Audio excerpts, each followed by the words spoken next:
Jordan Brand is set to release the Spizike Low globally in celebration of the 35th anniversary of Spike Lee's Do the Right Thing.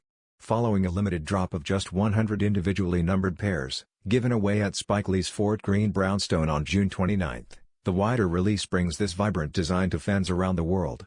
A lively block party marked the exclusive release, adding to the cultural significance of the moment. The retail version features a crisp white upper with red and green accents, a yellowed midsole, and the iconic elephant print, delivering bold visual appeal. While it omits special touches from the limited edition, like the DTRT 35 heel tab, 40 Acres and A Mule branding, and commemorative lace dubrae, the general release remains a standout in the Spiz'ike Low lineup. Official product images are now live, and the sneakers will soon hit Nike.com, priced at $165. Stay tuned for release details and availability.